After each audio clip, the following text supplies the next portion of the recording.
Mantenerlo informado. Radio Análisis, una transmisión conjunta de las radios que piensan.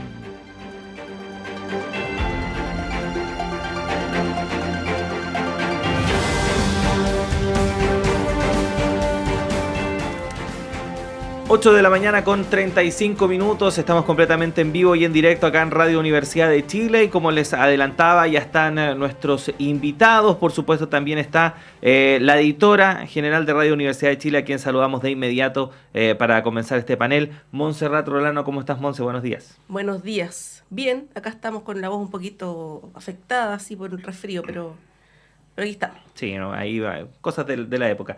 Y por supuesto saludamos a nuestros invitados e invitadas. En primer lugar a la cientista política, docente de la Universidad Diego Portales, integrante de la red de politólogas, Nerea Palma. Nerea, bienvenida.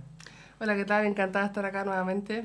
Y por supuesto también al periodista integrante de la Comisión Política del Partido Comunista y a quien pasamos de inmediato nuestras condolencias como equipo de Radio Universidad de Chile por la noticia que conocimos hoy en la madrugada, la partida del presidente del Partido Comunista, Guillermo Tellier, Juan Andrés Lagos. Juan Andrés, muchas gracias por haber estado acá, o estar acá con nosotros esta mañana. Bueno, gracias como siempre por la invitación y con mucho dolor, con mucha pena, pero creo que era importante estar aquí precisamente para recoger ese legado, esa vigencia. Yo me quedo con la vida del compañero Guillermo, que es una vida intensísima,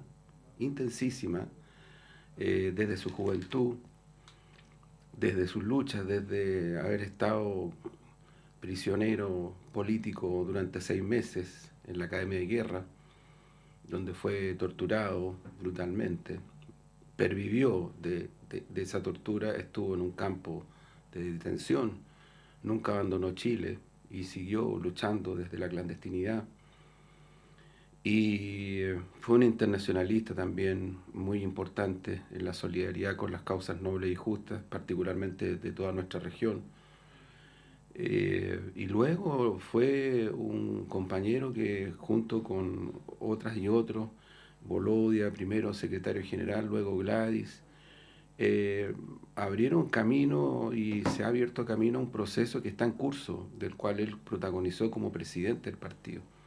Entonces es una trayectoria muy intensa, muy profunda, que por eso digo, me quedo con la vida de Guillermo Tellier, porque es una vida que deja muchos legados. Por eso creo que también hay algo importante que trasciende hacia el futuro. Sí, pues bueno, también me sumo a las condolencias que menciona Claudio y recordar el rol importante que tuvo Guillermo Tellier, no solamente durante la dictadura, en la clandestinidad, sino que también después, ¿no? Después de que fallece Gladys Marín, en sacar al partido de la exclusión en la que estaba, por lo tanto se le reconocen en ambos ámbitos, ¿no? De la dictadura y también después la vuelta de la democracia. Nerea, no sé si quieres agregar algo sobre este hecho tan lamentable. Sí, bueno, muy desafortunada siempre cuando una persona que ha sido líder desafortunadamente nos deja, y más aún cuando es presidente de un partido político que es parte de la coalición política que hoy día está gobernando. Así que también extiendo mis condolencias a todas las personas que siguieron su liderazgo, especialmente, por supuesto, militantes del Partido Comunista. Bueno, tenemos harto tema para hablar hoy día. Yo quiero partir con un tema que se vincula también con el Partido Comunista, que es lo que se conoció ayer respecto del fallo condenatorio contra estos 7 exmilitares por el asesinato, el cruel asesinato de Víctor Jara. Después de 50 años se da este fallo. Recordemos que Víctor Jara tenía 40 años cuando fue brutalmente asesinado. Juan Andrés, pedirte una reflexión respecto de esta idea de que la justicia tarda pero llega, y hay quienes dicen, bueno, cuando tarda tanto, estamos hablando de medio siglo, no es justicia. ¿Cómo ves tú eso? Mira, yo lo veo primero importantísimo por el hecho que se produce en sí mismo, ¿no? Que efectivamente llega después de décadas. Más cuando los antecedentes para procesos judiciales, yo diría, estaban en muchos aspectos Aquí han habido resistencias brutales a que se haga procesos de verdad, en primer lugar. Resistencias brutales incluso sobre circunstancias que nadie niega y que nadie puede refutar. Víctor Jara fue torturado, fue detenido, fue llevado al Estadio Chile. Hay una reconstrucción ahí que era evidente, era explícita, abierta. Luego es asesinado y también de la manera como fue asesinado, yo diría que el descaro, la brutalidad, la violencia también quedaron marcadas absolutamente. ¿Dónde estuvo la resistencia? La resistencia estuvo en una dictadura que primero negaba estos hechos, también les daba circunstancias de guerra, como si se tratara de matar enemigos, enemigas y enemigos. También porque las instituciones de militares, en este caso, y la dictadura, en una conjunción, se resistieron, bloquearon y buscaron siempre impedir que se abriera camino a estos procesos, porque la verdad estaba. Y los responsables más directos, porque aquí yo, Monse, quiero insistir en un punto, por el pacto transicional y las características que tuvo, quien dio el golpe, quien encabezó el golpe, quien instaló en Chile el terrorismo de Estado, fue Pinochet. Y ocurre que Pinochet siguió siendo comandante en jefe del ejército y luego senador vitalicio. Y ese era un poder que se ejercía en Chile. E inundaba algunos espacios también, incluso en el Parlamento, Poder Judicial, en fin.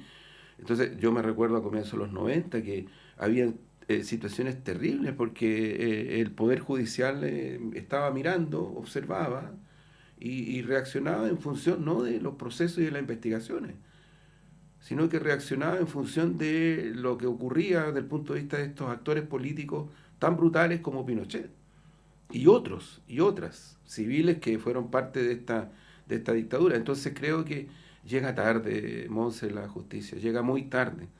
Y esta es la primera lección que tenemos que sacar, porque todavía hay detenidas y detenidos desaparecidos. Mira tú lo que está ocurriendo con esos huesos, es terrible. Esos huesos que el juez Guzmán, porque buscó cuidarlos, buscó protegerlos de eventuales situaciones que implicaban que esos huesos pudieran desaparecer, los escondió en un lugar junto con la sociedad, la asociación de otras personas, en unas cajas, porque él estaba haciendo investigaciones procesales y los escondió porque no tenía dónde tenerlos y porque temía que esos huesos desaparecieran, los huesos.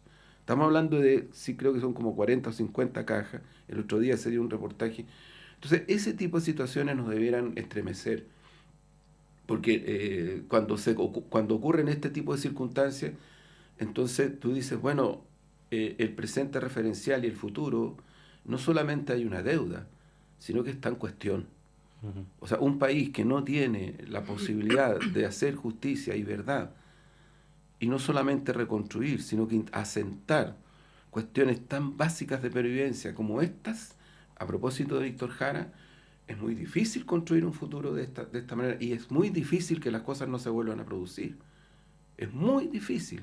Entonces creo que lo de Víctor es un impacto, creo que por fin ha llegado a establecerse un fallo condenatorio. Eso es muy importante en medio de los 50 años, o sea, estamos entrando a septiembre, pero creo que efectivamente debemos sacar las lecciones respecto de esto y que los poderes del Estado reaccionen frente a este tipo de circunstancias, porque en el Estadio Chile habían centenares y centenares de personas. Centenares y centenares de personas que fueron detenidas, que fueron torturadas, que desaparecieron de ese lugar y que otras fueron asesinadas, como es el caso de Litre Quiroga, que era su director de Gendarmería, militante comunista, pero como Gendarmería históricamente ha tenido una característica bien especial en la institucionalidad chilena. De hecho, ellos antes del 73 y todavía tienen gremios, que son como sindicatos, tienen asociaciones al interior de Gendarmería. Y claro, usan uniforme, pero también tienen estas características. Entonces, Litre Quiroga, militante comunista, era subdirector, si no me equivoco, director de investigaciones, pero tenía esa condición. Y hasta hoy al interior de Gendarmería se le recuerda y se le reconoce. Bueno, el cuerpo de Litre Quiroga fue encontrado en la calle con balazos y con todo, con tortura, junto con el de Víctor Jara. Sí. Entonces estamos hablando de ese tipo de situaciones tan dramáticas. Sí. Ahora, efectivamente, es una justicia que llega tarde, Nerea, pero bueno, conversábamos también aquí con el abogado Nelson Caucoto, querellante en esta causa, quien ponía, por así decirlo, veía el vaso medio lleno, ¿no? En el sentido de que a diferencia de otros lugares del mundo, acá sí por lo menos hay resoluciones judiciales, aunque lleguen 40, 50 años tarde, pero por lo menos hay resoluciones de la justicia que establecen una verdad histórica respecto de lo que pasó durante la dictadura civil-militar. Y efectivamente, en un año en el cual ha habido una aparente lucha por la verdad histórica, ¿no? Entre derecha e izquierda, con una derecha tratando de, podríamos decir, empatar un poco lo que pasó durante ese periodo de la historia de nuestro país. Este tipo de resoluciones pueden ser muy, muy, muy importantes. ¿Cómo lo ves tú? Sí, efectivamente, yo al respecto quisiera hacer dos reflexiones. Hay quienes dicen y quienes han dicho en los últimos días, y seguro lo van a seguir diciendo durante los días venideros, que es odioso hacer, digamos, una parafernalia tan grande para conmemorar los 50 años del golpe, porque no hace nada más que dividir al país. Y yo a esas personas quisiera decirle, imagínense todo el tiempo que tuvo que pasar para tener una resolución respecto de, en particular, Víctor Jara. Y imaginemos todas las personas que hasta el día de hoy no tienen ningún cierre con respecto a sus familiares, no tienen ningún cierre judicial con respecto a lo que le hicieron a sus familiares, y desde ese punto de vista decir que es odioso hacer una conmemoración respecto de los 50, después los 60, 70 años del golpe de Estado, me parece francamente de una indolencia súper, súper importante. Eso como primer elemento. Y como segundo elemento, y una reflexión más para hacer referencia a la importancia de la memoria, y como yo vengo de la ciencia política, hay un artículo súper, súper bueno, que de hecho fue una de las coautoras, es la decana de la Facultad de Historia, Geografía y Ciencia Política de la Universidad Católica, Valeria Palanza, en coautoría con Balcells y Boitas, en donde muestran, ellas hacen un experimento, que esto fue el 2022, de personas que van al Museo de la Memoria y hacen una medición de sus, digamos, preferencias respecto a instituciones democráticas versus instituciones represivas antes y después de ir al Museo de la Memoria, y lo que muestran es una diferencia abismal, cómo hay un aumento de la valorización de las instituciones democráticas posterior a haber ido al Museo de la Memoria. Incluso hicieron una medición 6 meses después y eso se mantiene. Entonces, la importancia de la memoria, estamos hablando en este artículo particular del Museo de la Memoria, pero en general yo quiero hacer la reflexión de la memoria en general, es súper importante. Ya no estamos hablando solamente de juicios o de memorias de detenidos desaparecidos, sino que la valorización de las instituciones democráticas, algo que se ha habido bastante mermado en los últimos tiempos. Entonces, la importancia de la memoria y de la conmemoración de los 50 años del golpe de Estado, para mí, en este contexto que estamos actualmente, es más importante que nunca. A pesar de que uno podría decir, bueno, pasaron 50 años, los 30, la conmemoración de los 30, de los 20 años hacia atrás, también fue importante, sí lo fue, pero hoy día en el contexto político en el que estamos es más importante que nunca, la verdad. Sí, bueno, en ese contexto, Juan Andrés, ha habido críticas a lo que está preparando el gobierno. Hoy día viene un artículo en el diario La Tercera, para dar los créditos, donde da cuenta de que se han ido desde el propio gobierno bajando las expectativas respecto de esta conmemoración. La semana pasada la diputada Carmen Hertz fue bien crítica, y entiendo que no es la única en tu partido. ¿Cuál es tu apreciación respecto de esto cuando ya quedan 2 semanas casi exactas para que se cumpla esta fecha? Mira, es súper importante lo que ella planteaba. Yo creo que es impresionante porque efectivamente, si esa es la significación que tiene construir un presente referencial. Utilizo un concepto que no es mío, es de Van Dyck. Construir un presente referencial a partir de las circunstancias que son pasadas, pero que son presentes, porque los presentes se construyen desde el pasado. No existe la inminencia. no existe en sí misma desde el punto de vista de la reconstrucción, porque siempre está reconstruyendo. En este momento nosotros estamos conversando, pero la instantaneidad es parte de esa reconstrucción, porque es mediática también. Entonces, digo esto porque la importancia que tiene el hecho de esta memoria histórica que es presente, implica futuro. Y en este caso, lo que ella señala, el cómo las personas que viven esa experiencia después valorizan o revalorizan las circunstancias democráticas de otra manera. Ahora, en función de eso, yo encuentro que hay hoy día una multiplicidad de actividades en municipios, en territorios. A mí me tocó el otro día participar en un foro que organizó la radio con la Fundación Salvador Allende, que me pareció, yo decía, mira, se transmitió por la radio, ojalá que este tipo de cosas se hicieran en todo el país y en todo el territorio, porque son necesarias porque eso no lo hemos hecho. O sea, aquí después del golpe hubo un silencio, una impunidad, una distorsión. Pero yo insisto, de los 90 en adelante, pacto transicional mediante, hubo algo que para mi gusto fue muy complejo, porque en el fondo era como adecuar para los tiempos que se vivieron la historia. Y entonces quedaron una cantidad muy grande de situaciones, de circunstancias, ahí quedaron, y quedaron. O sea, hoy día tú te encuentras con circunstancias como la de Víctor Jara, pero la de Efraín Montalva, que hace unos días atrás también una sala de la Corte Suprema da un fallo que la familia desconoce, no que lo desconozcan en el sentido de cuestionar a la Corte Suprema, sino que lo desconocen, incluso tengo entendido que van a apelar a organismos internacionales, tribunales internacionales, porque los antecedentes concretos refieren lamentablemente a la hipótesis de un asesinato político, que por favor los hubo. O sea, Carlos Prat, Orlando Letelier, el intento de asesinato de Bernardo Leighton y su esposa en Roma, es decir, fuera del país, y dentro era al descampado, porque esa es la verdad. Entonces, yo siento, Monse, que es insuficiente la dimensión que nuestro gobierno le ha dado a los 50 años. Encuentro que no se está dimensionando la significación histórica mirando el futuro.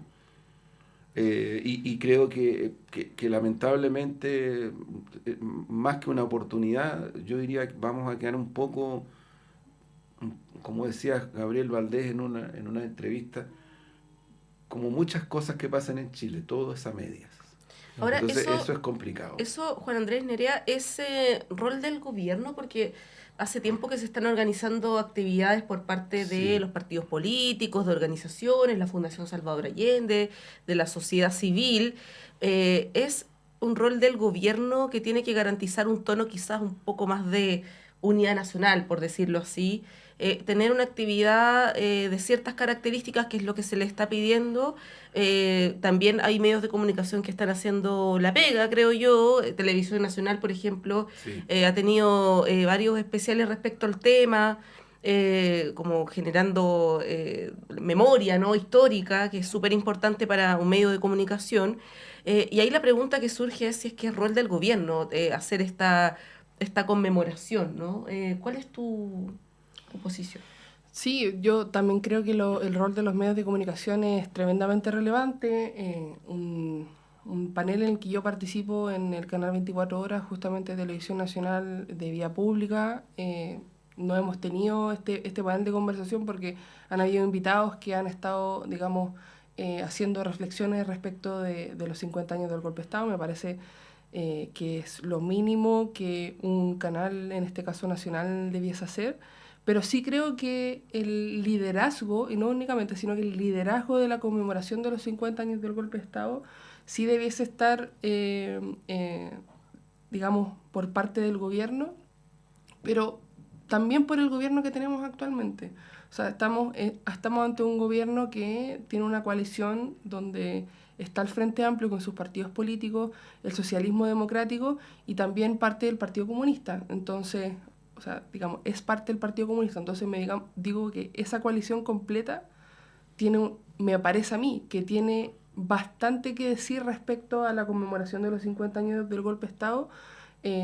No no porque la Concertación cuando gobernó no haya tenido nada que decir, sino que obviamente también fue importante, pero digamos, los actores que están hoy día en el gobierno me parece que tienen bastante que decir, sobre todo, por ejemplo, desde el Partido Comunista y el Frente Amplio representado por nuevas generaciones que llegan al poder respecto de la importancia de los 50 años del golpe de Estado. Yo entiendo, y lo hablábamos de hecho antes de entrar acá a la radio, yo entiendo que la agenda política ha estado cargada de cosas, como por ejemplo caso convenios, como por ejemplo el Consejo Constitucional, que han quizás un poco opacado la conmemoración de los 50 años del golpe de Estado, es decir, el gobierno tiene bastante en su plato en este momento, pero incluso frente a todo este ambiente político crispado que hay, un poco polarizado a nivel de élite política, me parece que es incluso aún más importante el rol de la conmemoración de los 50 años del golpe de Estado y me parece que el gobierno no ha liderado con la suficiente fuerza posible, igual entendiendo que, por supuesto, han habido más temáticas en la agenda que el gobierno ha querido hacerse cargo, entre otras cosas, el pacto fiscal, reforma a pensiones, etcétera. Uh-huh. ¿Se perdió tiempo con Patricio Fernández, Juan Andrés? Sí, yo creo que sí que se perdió. Mira, nosotros yo mismo entregué opiniones críticas desde el punto de vista de cómo se empezó porque fue muy rápido la manera de cómo Patricio tomó esta circunstancia. Y yo creo que fue creciendo no solo un descontento, sino que fue creciendo una postura muy de sorprenderse de las agrupaciones de familiares de detenidos desaparecidos, ejecutados, de la Comisión Chilena de Derechos Humanos, de la Central Unitaria de Trabajadores, de la NEF. O sea, fue del mundo de los derechos humanos que transversalmente tiene en Chile una incidencia bastante fuerte. Pero además, yo diría el contexto. O sea, cuando tú tienes un sector fuerte en Chile que está a la ofensiva respecto del negacionismo, y además con brutalidades porque es una brutalidad, o sea, una cosa que desencaja, que te dicen que es un mito urbano, la violación y la tortura y el asesinato de mujeres. Cuando tú tienes situaciones como la que contaba la compañera del doctor Patricio Busto, que fue director del Médico Legal, ¿no? Que era torturada con su guagüita y además le tenían puesto para que escuchara a él, que estaba preso en otra casa, los gritos de ella. O el caso de Lumi Videla, que aquí cerca de la Embajada de Italia, para amedrentar a los que estaban adentro, y lo que estaba haciendo el gobierno de Italia y otros gobiernos, tratando de salvar gente, porque eso era. Si no era ni más ni menos que eso, salvar gente que estaba siendo perseguida. Lanzaron el cuerpo mutilado de Lumi Videla para el interior de la embajada con un cuerpo destrozado. Entonces cuando tú tienes ese negacionismo, porque hay que llenar de significación el concepto de negacionismo, porque si no se te queda ahí. Esto es el negacionismo, es la situación de Lumi Videla, la situación de las mujeres, la situación de aquí el golpe fue necesario, ¿no? La situación de que aquí no puede haber un proyecto popular que por décadas, yo por lo menos sigo mucho en eso, la definición procesal que hace Tomás Mulián, que ubica más o menos la construcción de correlación de fuerzas para llegar a la unidad popular en el año 20 del siglo pasado. En el año 20, Pedro Aguirre Cerda mediante, Salvador Allende, joven médico, ministro de Salud a los 33 años de ese gobierno, del gobierno de Pedro Aguirre Cerda.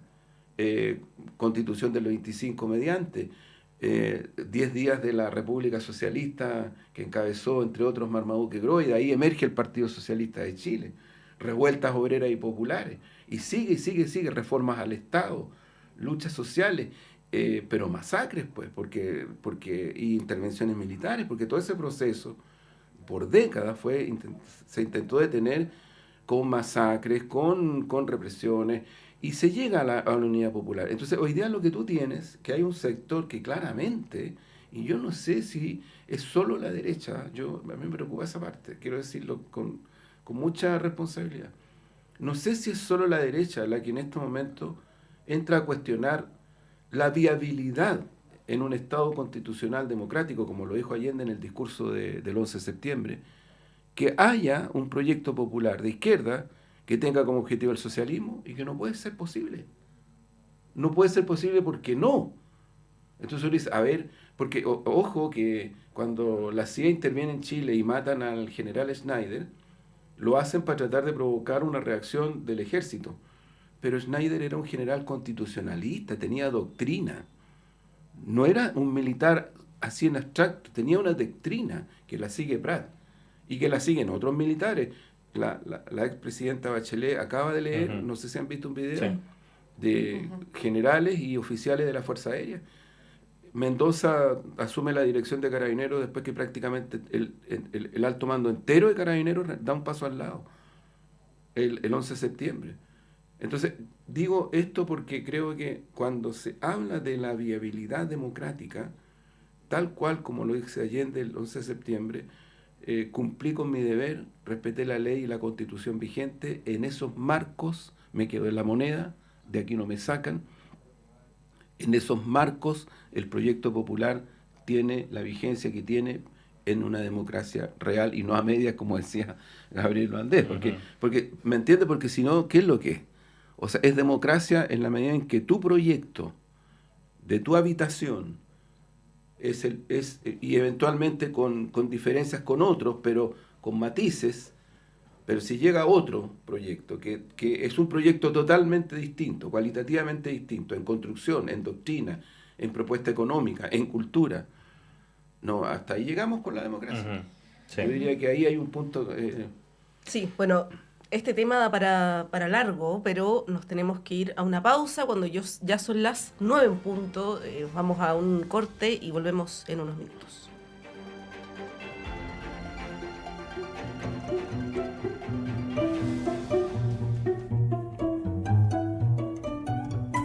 La banda nacional Cuarteto Austral presenta su nuevo disco titulado Aeterman en Sala Master. La agrupación chilena que fusiona música clásica con música popular latinoamericana estrenará su EP titulado Aeterman, recientemente lanzado en Casa Américas en Barcelona. La cita es este viernes 1 de septiembre a las 20 horas en Sala Master, Miguel Claro 509, Providencia. Esta presentación contará con la participación de grandes músicos de la escena nacional como Más que Música, Martín Benavides, Raúl Céspedes, Patti Díaz y el chinchinero Pablo Vega.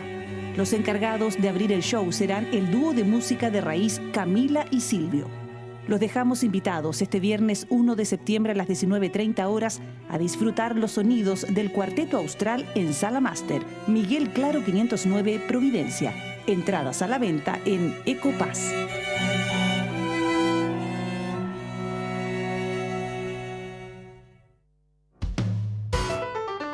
Conciencias y Educación, un programa de la Facultad de Ciencias de la Universidad de Chile dedicado a mostrar el estado de la ciencia de frontera y analizar las políticas educacionales y contenidos programáticos sobre educación científica y educación ambiental, con la conducción de la periodista Ruth Tapia y la participación del profesor Dr. Raúl Morales, decano de la Facultad de Ciencias de la Universidad de Chile. Conciencias y Educación, un programa para una ciudadanía más demandada en los avances científicos, tecnológicos y ambientales. Todos los viernes a las 12 horas en el 102.5 FM y radio.uchile.cl.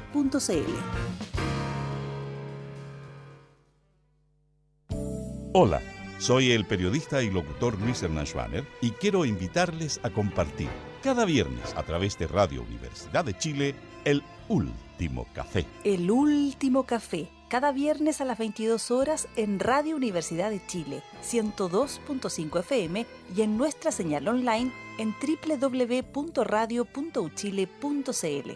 Recuerde, El Último Café, cada viernes a las 22 horas en la radio que piensa. Usted está invitadísimo a compartir con nosotros El Último Café.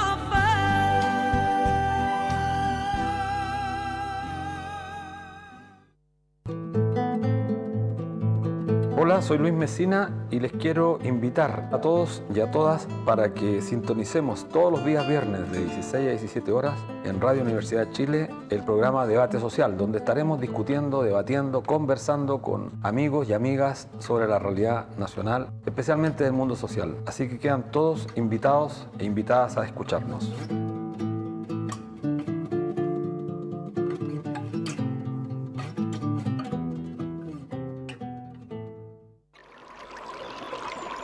Aguas Trayén o Cascada en Mapudungún es la mejor agua purificada con tecnología de última generación. Para más información, visite su página web www.aguastrayen.com.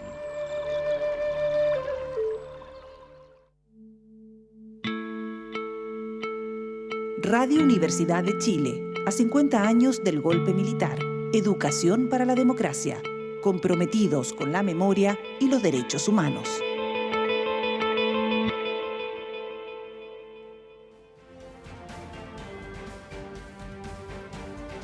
De prensa de Radio Universidad de Chile trabaja para mantenerlo informado. Radio Análisis, una transmisión conjunta de las radios que piensan.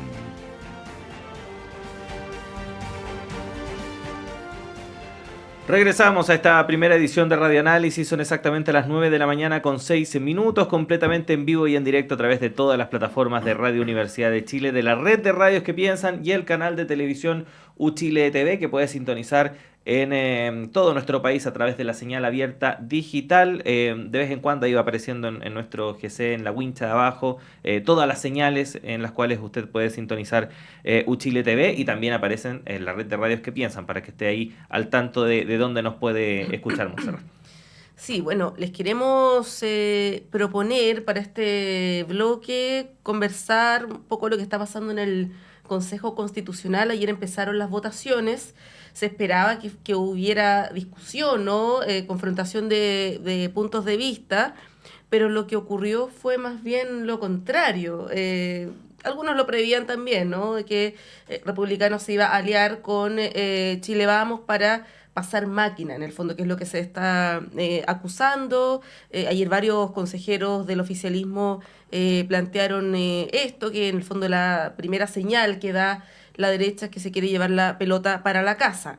No son los únicos, también integrantes de centro derecha, por ejemplo, Ignacio Briones fue muy crítico durante el fin de semana en un programa de televisión respecto del rumbo que está tomando el proceso. Él decía, por ejemplo, esto de incorporar temas que son relativos a políticas públicas en la Constitución es propio de constituciones chavistas, ¿no?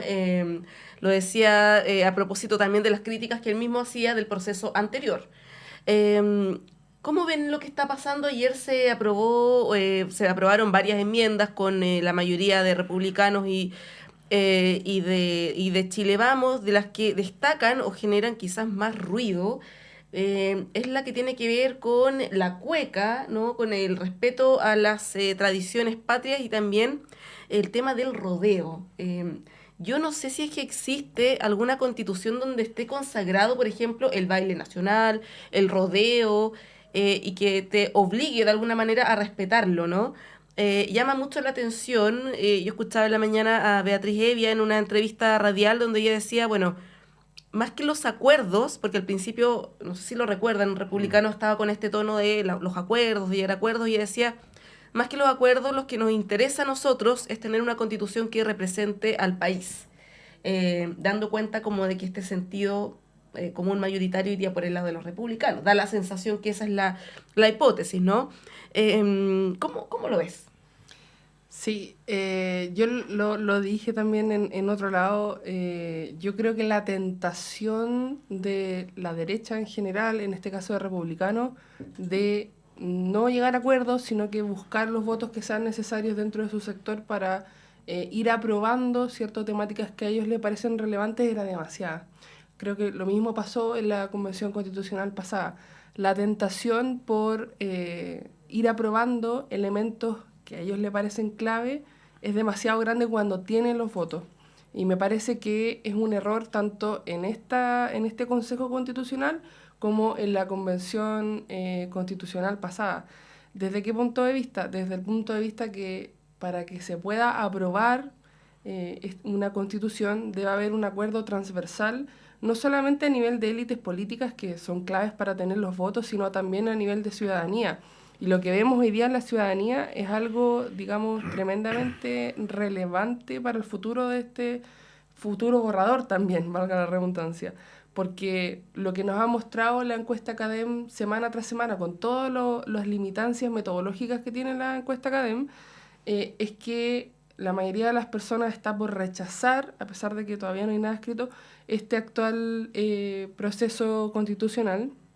Y yo creo que Republicanos hace el cálculo de, bueno, hay una alta probabilidad de rechazar, entonces, bueno, no tenemos nada que perder, vamos por nuestros propios, digamos, temas que son claves, como por ejemplo el que estabas mencionando tú, Montserrat. Entonces, desde ese punto de vista de no tener nada que perder, no te estás jugando la aprobación o el rechazo de esta constitución porque ya la popularidad es bastante baja, me parece que desde ese punto de vista alinea su postura republicana. Y otra cosa que quería mencionar es que esta baja popularidad e incluso como esta desafección o distancia que hay de la ciudadanía con el actual proceso, yo creo que está inmediatamente, digamos, relacionado con el proceso constitucional anterior, porque yo mirando la encuesta CEP del proceso anterior constitucional versus el de hoy, en el anterior había una pregunta que hacía la encuesta CEP respecto de ¿qué tanto cree usted que la nueva constitución para el proceso pasado le va a mejorar la vida? Y más o menos el 60% decía que pensaba que bastante.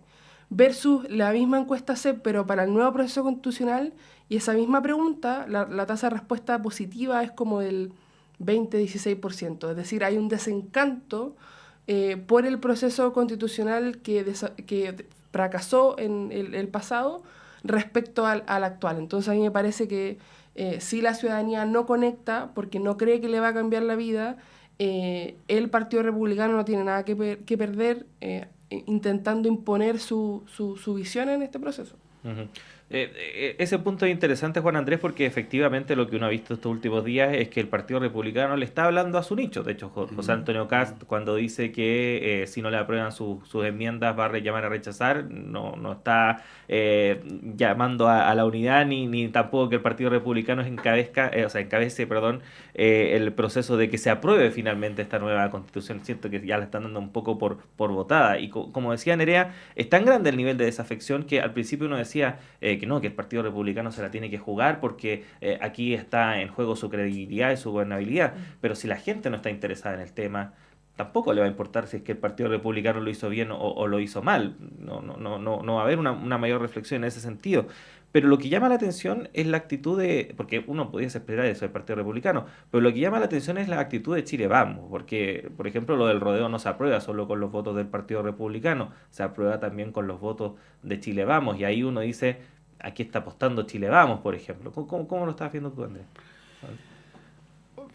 Yo creo que estamos en un proceso en curso que es difícil de analizar. Yo por lo menos encuentro que tiene hartas complejidades, pero mira, a ver, si uno observa los estudios cualitativos, prácticamente todos, las investigaciones, lo que muestran es que hay un universo de ciudadanía que está muy distante del proceso. Si tú vas y más o menos ocultas sus posiciones políticas, por decirlo así, de alguna manera, pero ahí también hay que tener harto cuidado. Otras veces lo he mencionado, hay estudios del PNUD de hace harto tiempo que te muestran que hay una volatilidad muy grande en Chile, desde el punto de vista de que lo que antes era como izquierda, centro, derecha, hoy día eso no es tan así, ni en expresión de voto, ni tampoco en posición frente a muchas cosas.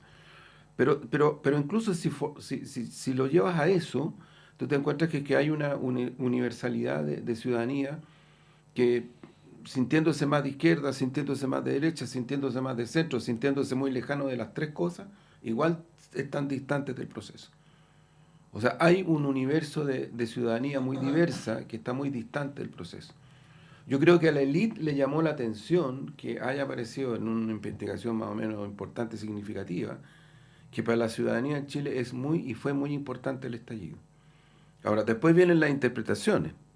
Pero yo creo que el estallido fue lo que fue el 2011 y lo que ha sido muchas veces la historia de Chile, y es que una ciudadanía por millones, porque la verdad es que si ya el 2011 llamaba la atención del mundo, el estallido fue impresionante. A proporción de país, no hay ningún país donde se haya movilizado por semana la cantidad de personas que se movilizan en Chile, y con harto sacrificio, porque venir de Puente Alto, venir de San Bernardo, venir de Maipú o en las regiones, no es nada chacota. O sea, la caricaturización no sirve.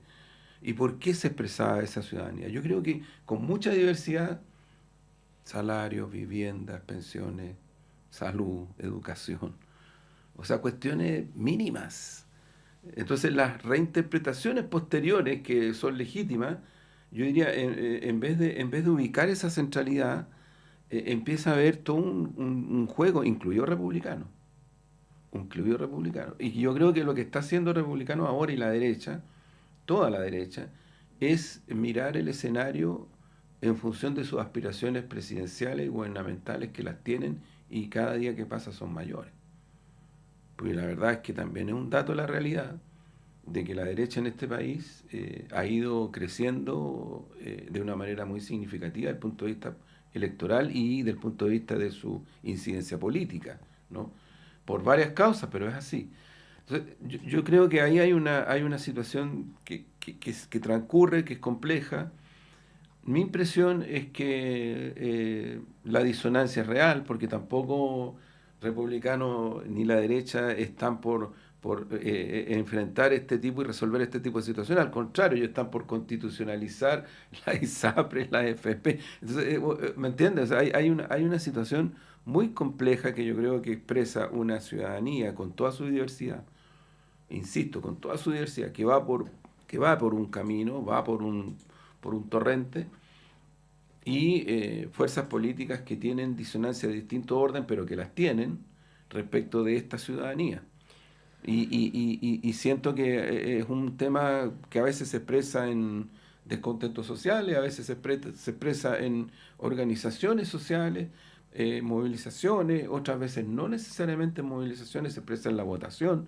O sea, lo que quedó demostrado en el plebiscito del rechazo es que 4 millones de personas, porque 1 millón no votó porque justificó, pero 4 millones de personas que votaban por voto obligatorio, si no, no hubieran votado, votaron rechazo porque asociaron mucho al hecho de que se cayó el sexto retiro en marzo de ese año y se sintieron frente a un gobierno que para ella, era un gobierno que los dejaba solas. Mira, si en marzo empieza la caída de la apruebo, fue prácticamente simultáneo al sexto retiro. A uno le puede o no gustar que, bueno, pero ¿cómo se toma una decisión de esa dimensión? Bueno, pero eso es distinto. Pero la constatación del hecho, para mi gusto, es bien importante. Y creo que no sé si les va a resultar ahora, porque el mundo campesino votó rechazo, y digo el mundo campesino en su diversidad, votó rechazo mayoritariamente, y eso está muy evidente, porque la forma como les llegó comunicacionalmente la situación respecto de animales, rodeo, campo, en fin, y muchas otras cosas, era para ellas y para ellos una suerte de negación de ese mundo. Y creo que esa estrategia, que fue mucho de la franja de la derecha, que se oculta políticamente, pero deja por delante una expresión, entre comillas, de sociedad civil muy bien construida, yo creo que llegó a ese mundo campesino. Sí, ahora, Nerea, bueno, esta estrategia de, particularmente del Partido Republicano, de decir, bueno, no importa si es que el plebiscito se aprueba o se rechaza, si es que se vota en contra o a favor, nosotros queremos hablarle a nuestro electorado, a nuestro nicho. Es complejo porque, claro, por un lado se está consolidando un discurso, pero por otro lado lo que se está dando cuenta es que no tienes capacidad para llegar a acuerdos, ¿no? Para respetar la diversidad, y estás pasando máquina, que fue lo mismo que le criticaban al proceso anterior, y que hasta el momento ha generado muchas dificultades a exconvencionales. Bueno, cada vez que se conoce que alguno de ellos entra a trabajar al gobierno, por ejemplo, ¿no? Alguna repartición pública, se arman notas de prensa, cosa que yo creo que no debiera ser noticia, pero bueno, ese es otro tema. Eso por un lado, y por otro, esto de meter, por ejemplo, la constitucionalización de las AFP, de las ISAPRE, todos estos temas que además generan consenso con Chile Vamos, si es que el texto se rechaza, como todo está apuntando que va a ocurrir de manera bien mayoritaria en diciembre, se podría hacer la interpretación contraria a la que se hizo el 4 de septiembre del año pasado. Es decir, los chilenos y chilenas mayoritariamente no quieren a las FP, no quieren a las ISAPRE, no quieren el rodeo, estoy diciendo cualquier cosa, que probablemente van a quedar en el texto, ¿no? Bueno, lo del rodeo es una, pero el tema de la ISAPRE y la FP genera mayoría en el Consejo. Se podría hacer esa interpretación y por lo tanto se podría dar vuelta la tortilla en un momento además preelectoral, ¿no? Donde el próximo año sabemos que tenemos elecciones y podría quizás salirles ahí el tiro por la culata. Es una interpretación que uno hace a la luz de lo que ocurrió en el pasado. ¿Cuál es tu percepción al respecto? Sí, respecto de esto último, yo creo que hay había un error de interpretación por parte de Chile Vamos y republicanos fundamentalmente respecto de del 4 de septiembre del año pasado, del rechazo, del 11 de mayo, después la elección del Consejo Constitucional, donde se asume que el voto por republicanos, mayoritariamente el 11 de mayo, y por Chile Vamos, fue un voto programático. Es decir, de personas que sabían, digamos, cuáles eran las propuestas concretas de Republicanos y Chile Vamos y por ende terminaron votando por ello. Yo creo que eso no es así completamente. Evidentemente que debe haber un porcentaje de voto, como siempre, programático, pero lo que ha mostrado toda la literatura de comportamiento electoral, no solamente en Chile, sino que en Estados Unidos y en Europa, es que hay un pequeño porcentaje de personas que vota de manera programática, que son las personas que siempre están más informadas, que les interesa más la política, mayores niveles de educación, etcétera, etcétera. Pero también hay otro porcentaje que vota de acuerdo a posiciones respecto a políticas públicas específicas. Entonces, por ejemplo, si es que se identifica a personas del Partido Republicano y algunas personas de Chile Vamos como contrarias a el Consejo Constitucional anterior, que cuando finalizó tenía una popularidad muy, muy baja, evidentemente que si tú reconoces a esas personas como contrarias a ese proceso que a ti no te gustó, bueno, vas a votar por esas personas. Entonces, desde ese punto de vista a mí me parece un error de republicanos y Chile Vamos asumir que todas las personas que votaron por ellos están detrás de las políticas de lo que ellos intentan reflejar y por ende tienen ese bastión de votos que después se le puede traspasar a las elecciones municipales, a las elecciones de diputados, a las elecciones de presidente. Entonces, para mí los deja con, digamos, un poco débil desde ese punto de vista, pero lo que sí es importante, y quería mencionar respecto de las elecciones municipales, es que, claro, el Partido Republicano en este momento tiene ha sacado una cantidad de votos bien importante el 11 de mayo, pero lo que no ha hecho todavía, digamos, como sí lo han hecho otros partidos políticos que son mucho más, digamos, tienen muchos más años que el Partido Republicano, es un trabajo territorial que sí va a ser para las elecciones municipales. Y desde ese punto de vista, el Partido Republicano tiene bastante que crecer. Ahora, no solamente por los votos que sacó el 11 de mayo, sino que también, y eso respecto de la primera parte de tu pregunta, Montserrat,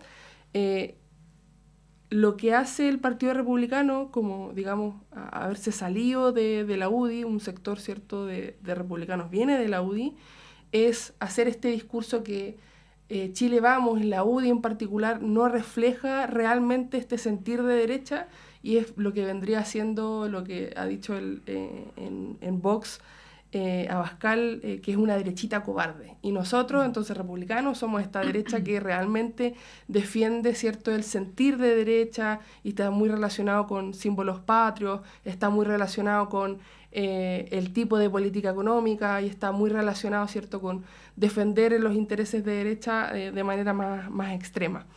Entonces, esos dos elementos a mí me parece que están jugando en este momento en cómo se comporta Republicano y Chile Vamos en el actual Consejo Constitucional. ¿Qué tiene que hacer el gobierno en este escenario, Juan Andrés, en diciembre, por ejemplo? Llamar a aprobar y arriesgarse una nueva derrota electoral, llamar a rechazar un proceso que ellos mismos, desde antes que asumieran el gobierno, han estado impulsando. Un escenario complejo. Es muy complejo porque además en el proceso anterior la forma y cómo el gobierno entró fue muy complejo y el resultado está. Entonces también ahí hay que mirar con atención. Yo decía lo del sexto retiro, pero la caída de la propuesta que el propio gobierno también tenía en marzo. Esta asociación que hace una ciudadanía muy transversal respecto de identificar al gobierno con el proceso constituyente, además porque era obvio que se podía identificar, y por lo tanto hacer una asociación que significó un rechazo, pero además también una visión muy crítica al propio gobierno. Mira, yo creo que también en estas situaciones hay mucho de cómo el país vive los procesos a partir de ciertas incertidumbres socioeconómicas, a partir de cierta incertidumbre respecto de seguridad ciudadana. Yo creo que pesan en las definiciones. Y la distancia con el proceso, para mi gusto, también tiene que ver con eso. En este caso, creo que, para mi gusto, el principal desafío de nuestro gobierno es que efectivamente las carencias y las angustias sociales, socioeconómicas, incluida la de seguridad ciudadana, se vayan despejando. Porque eso le da certeza a una ciudadanía que empieza a mirar de otra manera un gobierno y una propuesta, sea rechazo o sea apruebo, no tiene, ¿me entiendes? Una posición, por decirlo de alguna manera. Yo creo que eso es lo que le da más solvencia a la postura, porque ya no, yo comparto con ella, yo creo que ya no da una explicación más inmediatista del proceso, no calza, por lo que estaba pasando antes, por lo que está pasando ahora. Distinto sería si nosotros tuviéramos 5 millones de personas fuera y estuviéramos en el voto voluntario. Muy distinto. Pero ocurre que tenemos 5 millones adentro y que de esos 5, la mayoría están votando. Entonces te generaron una sinergia que continúa y que yo creo que venía de mucho antes y hay que considerarla porque es una ciudadanía que yo digo que bueno que esté participando porque si no la brecha éramos antes del voto obligatorio, antes del primer plebiscito, incluso bajo pandemia, porque nuestro país tiene esas intensidades. O sea, bajo pandemia se hace el primer plebiscito después de no sé tanto tiempo y ocurre que ahí cambia la tendencia que nos hacía ser el país del continente donde menos gente votaba. Entonces, plebiscito de entrada, votó claro, mucha gente. Y bajo pandemia, ¿me entiendes? Entonces uno dice, y con voto todavía voluntario. Voluntario, sí. Ahora, el tema del voto obligatorio, bueno, da para hablarlo harto, no quedan poquitos minutos, pero ¿qué pasa ahí con eso? Porque efectivamente lo que advierten algunos analistas es que efectivamente ese voto es más conservador, o quizás tiene que ver con que es un voto de protesta a las autoridades que están en ese momento en la moneda. Yo recuerdo que en el gobierno del presidente Piñera, en todas las elecciones, o si no, casi todas, le fue muy mal. La de gobernadores tuvo solamente un solo gobernador, en fin. Hay un voto de protesta ahí que se nota mucho y que con el voto obligatorio quizás está más marcado. Y el tema de la educación cívica, de la información, la mayoría de la gente, si uno ve, se informa ni siquiera por redes sociales, ni siquiera por Twitter, sino que por TikTok. Por lo tanto, es difícil llegar a cierto tipo de gente que tampoco está interesado en la política, no lee los diarios. Es complicado para poder generar mayor representación, ¿no? Si siempre el voto va a ser de estas características, ¿cómo ves tú en ese plano? Sí, sí, ha habido una tendencia en general en América Latina donde los incumbentes, los que van a la reelección, terminan perdiendo. Entonces eso es, digamos, algo que hemos visto en América Latina que todavía desde la ciencia política no hemos podido explicar, obviamente por particularidades propias de cada país y cada elección que hay, pero es una tendencia que existe. Ahora, en el caso chileno, a mí me parece que hay un quiebre muy importante pre-2019, post-2019, con el estallido social. A pesar de que hay quienes dicen hoy día que las demandas del estallido están obsoletas, a mí me parece que están más patentes que nunca, a pesar de que, obviamente, quizás ya no en la forma de protesta social que hemos visto o movimiento social, sino que en la expectativa por cambio que sigue patente hasta el día de hoy. Es decir, las personas, si bien no salen a protestar hoy día, por ejemplo, por el sistema pensión o el sistema educacional, a pesar de que hay para profesores, pero en general movimiento estudiantil o por cualquiera otra de las demandas que veíamos en el estallido social, eso sigue existiendo. Entonces a mí me parece hoy día, siguiendo un poquito esta tesis que decía Juan Pablo Luna, que quien gana hoy día en el fondo pierde, porque agarra este fierro caliente, que es tan difícil, digamos, hacerse cargo de todas las demandas que existen, por capacidad estatal, porque es difícil generar acuerdos, porque hay sectores que se resisten a cambios profundos, que es súper difícil realmente entregar estas demandas que hemos visto estallar en el 2019, pero que realmente vienen de por lo menos 2006, por lo menos 2011, donde empiezan estos movimientos que empezamos a ver más grandes. Entonces, yo creo que va a ser bastante difícil que estas demandas se logren canalizar. La primera salida intentó ser el proceso constitucional anterior, no funcionó. Se creó este nuevo proceso constitucional que me parece a mí que no va a dar el ancho respecto de las demandas que ha pedido la ciudadanía durante años y muy probablemente se rechace. Entonces la pregunta que queda es, bueno, ¿qué hacemos entonces? Parte de eso está intentando hacer el gobierno con mucha resistencia, por supuesto porque republicanos y Chile Vamos dice, bueno, ¿para qué voy a negociar con un gobierno que está debilitado popularmente? Entonces estamos en un escenario actual de mucha frustración, en donde el voto obligatorio lo que ha mostrado es que las personas que han liderado o que han salido victoriosas en el voto obligatorio son personas con discurso o anti-establishment, como discursos más de carácter populista, o definitivamente que intentan polarizar visiones, como en el caso del Partido Republicano. Entonces, estamos en un ambiente bastante crítico desde ese punto de vista, y yo la verdad es que no veo muy auspicioso los resultados en las elecciones municipales, porque justamente el voto obligatorio lo que hace es dar ganancia a personas que intentan crispar y polarizar el sistema político. Sí, pues no hay mucho incentivo para llegar a acuerdos, y una cosa que es bien valorada transversalmente en el texto de los expertos son los cambios al sistema político, que si se rechaza esta constitución nos vamos a quedar como está. Así es, así que bueno, daba mucho este tema, lamentablemente tenemos que despedirnos, ya nos pasamos un poco en el tiempo, son las 9:33, queremos agradecerle a Nerea, a Juan Andrés especialmente, que hayan estado con nosotros acá en Radio Análisis, que estén muy bien. Muchas gracias por la invitación. Muchas gracias, encantada como siempre. Gracias. Y nosotros, Monse, nos reencontramos mañana. Así es. Radio Análisis continúa, queda un bloque todavía por delante, así que siga junto a nosotros, regresamos en breve.